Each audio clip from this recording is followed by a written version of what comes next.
Komunikasi seharusnya ditingkatkan, bukan dibatasi. Meski hubungan kedua negara tengah berselisih.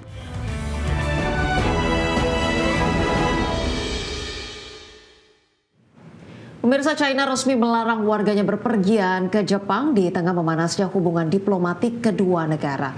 Larangan ini muncul setelah Perdana Menteri Jepang Sanae Takaichi mengatakan kemungkinan pengerahan militer jika China menyerang Taiwan. China resmi melarang warganya berpergian ke Jepang di tengah memanasnya hubungan diplomatik kedua negara.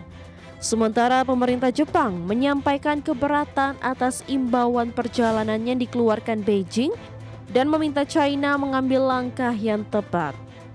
Juru bicara pemerintah Jepang Minoru Kihara menilai komunikasi seharusnya ditingkatkan, bukan dibatasi, meski hubungan kedua negara tengah berselisih. Ketegangan memuncak setelah Takaichi menegaskan bahwa agresi China terhadap Taiwan dapat memicu respon militer dari Tokyo. Beijing memanggil Duta Besar Jepang pada Jumat sebagai respon atas pernyataan Takaichi terkait Taiwan. Lalu Tokyo kemudian melakukan hal serupa setelah unggahan seorang konsul jenderal China di Osaka dianggap mengandung ancaman terhadap pemimpin Jepang itu. Pemerintah Jepang menegaskan kembali posisi resminya mengenai Taiwan yang berada dekat dengan wilayah Jepang. Adapun Kedutaan Besar China di Jepang mengeluarkan peringatan agar warganya tidak bepergian ke Jepang melalui unggahan di platform WeChat. Beijing menilai pernyataan pemimpin Jepang telah merusak suasana komunikasi antar masyarakat kedua negara. Imbauan ini memperlihatkan meningkatnya kekhawatiran Beijing terhadap eskalasi politik yang kini mempengaruhi interaksi publik kedua negara. Berbagai sumber, IDEX Channel.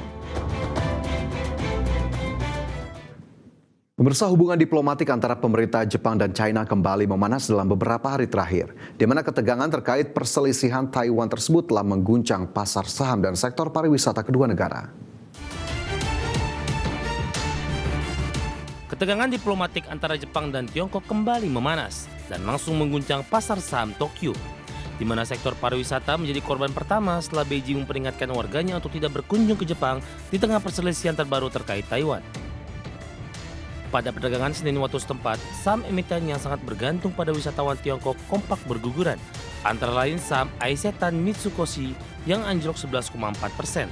Dan menjadi penurunan terbesar lebih dari 1 tahun, dilanjutkan oleh saham operator Tokyo Disneyland Oriental Land yang terperosok 5,1%, serta Japan Airlines yang turun 3,9%. Seperti diketahui, pariwisata selama ini menjadi penopang penting ekonomi negeri Sakura, terlebih setelah mata uang yen sempat mengalami pelemahan. Bahkan pada September lalu, wisatawan dari daratan Tiongkok menyumbang sekitar 24% kunjungan atau menjadi terbesar kedua setelah Korea Selatan. Adapun larangan perjalanan dari negeri tirai bambu juga berpotensi menimbulkan kerugian ekonomi hingga 2,2 triliun yen atau sekitar 14,23 miliar dolar Amerika secara tahunan, sekaligus dapat memangkas produk domestik bruto real Jepang sebesar 0,36% yang berpotensi memberikan dampak ekonomi yang jauh lebih luas daripada sekedar sektor pariwisata. Berbagai sumber, IDEX Channel.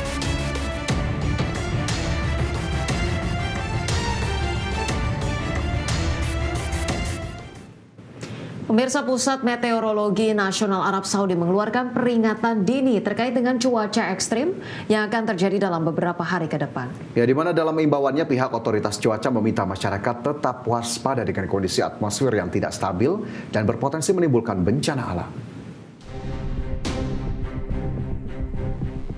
Pusat Meteorologi Nasional Arab Saudi mengeluarkan peringatan dini terkait cuaca ekstrim yang diperkirakan akan melanda sebagian besar wilayah negara tersebut dalam beberapa hari ke depan. Di mana dalam imbauannya, otoritas cuaca meminta masyarakat tetap waspada dengan kondisi atmosfer yang tidak stabil dan berpotensi membawa hujan deras, badai petir hingga banjir bandang di sejumlah daerah. Dilansir oleh Gulf News, sistem cuaca pendeteksi bencana alam diperkirakan telah mempengaruhi wilayah yang sangat luas termasuk Mekah, Jeddah, Madinah, Tabuk, dan Al-Juf. Kemudian wilayah perbatasan utara seperti Hail, Al-Qashim, dan Riyadh, serta Provinsi Jawa Timur meliputi Al-Baha, Ashir, dan Jazan. Tidak hanya itu, otoritas meteorologi mengingatkan warga untuk terus memantau informasi resmi sekaligus menghindari kawasan lembah yang rawan banjir serta berhati-hati saat berkendara, terutama ketika hujan lebat yang dapat menurunkan jarak pandang. Bahkan masyarakat di daerah pesisir dan pegunungan juga diminta mengikuti pedoman keselamatan dari pertahanan sipil. Adapun Pusat Meteorologi menambahkan bahwa intensitas cuaca dapat berbeda-beda di tiap wilayah. Namun beberapa area diprediksi mengalami curah hujan yang tinggi, berpotensi menimbulkan genangan dan gangguan aktivitas. Oleh karena itu, pihak berwenang meminta seluruh instansi terkait agar siaga untuk menghadapi kemungkinan keadaan darurat, dengan kembali menekankan agar masyarakat selalu mengutamakan keselamatan serta mengikuti instruksi resmi. Berbagai sumber ada Exchange.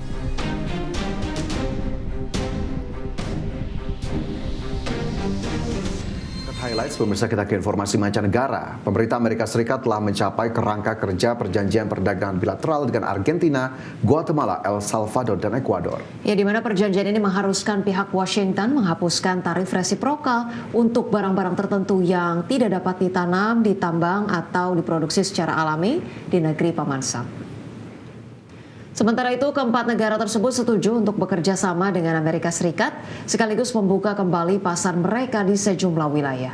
Bahkan pihak setempat juga akan menghapus tarif resiprokal untuk produk tekstil dan pakaian jadi dari Guatemala dan El Salvador. Namun demikian, Amerika Serikat akan tetap mempertahankan level tarif untuk sebagian besar barang dari Argentina, Guatemala, dan El Salvador di angka 10%. Dan untuk sebagian besar barang dari Ekuador di angka 15%, di mana seperti diketahui tarif resiprokal yang diberlakukan oleh pemerintah Washington pada tahun ini telah mendorong tekanan inflasi dalam beberapa bulan terakhir dengan indeks harga konsumen Amerika pada September yang naik 3% secara tahunan. Tidak hanya itu, penurunan atau penghapusan tarif resiprokal untuk produk-produk seperti pisang, kopi, dan kakao diperkirakan akan mengurangi tekanan inflasi di negara tersebut.